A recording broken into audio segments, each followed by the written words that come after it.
हज़रत Umar bin Khattab रज़ी अल्लाहु अन्हु रसूल पाक सल्लल्लाहु अलैहि वसल्लम की खिदमत में हाजिर हुए तो देखा कि आप सल्लल्लाहु अलैहि वसल्लम के पहलू पर चटाई के निशान पड़े हुए हैं।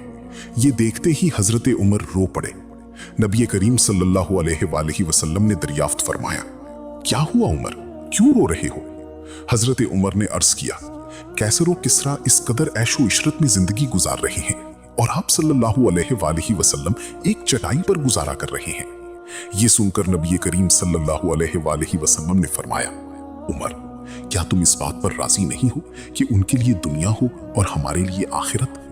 हजरत उमर रजी अल्लाहु अन्हु ने अर्ज किया, क्यों नहीं? ये सुनकर नबी करीम सल्लल्लाहु अलैहि वसल्लम ने फरमाया, खुदा गवाह है, ऐसा ही होगा।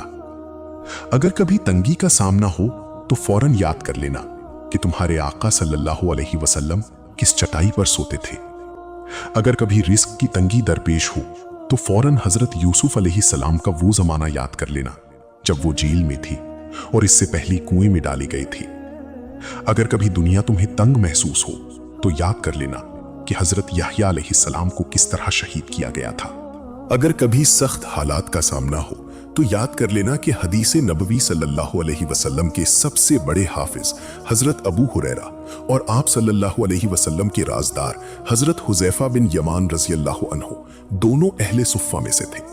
दोनों की नादारी का ये हाल था कि खाने को कुछ नहीं होता था सिवाय उन सदक़ात व अतियात के जो लोग दे जाया करते थे। याद रखो, अल्लाह पाक सिर्फ मसाजिद में नहीं होते, अगरचे ये दुनिया की बेहतरीन जगह है। अल्लाह पाक अपने बंदों के साथ और उनके दरमियान भी होते हैं। लिहाजा मुश्किल वक्त में घबराना नहीं बल्कि सब्र करना, अल्लाह पर भरोसा रखना और अपने नेक लोगों की आजमाइशों को याद करना।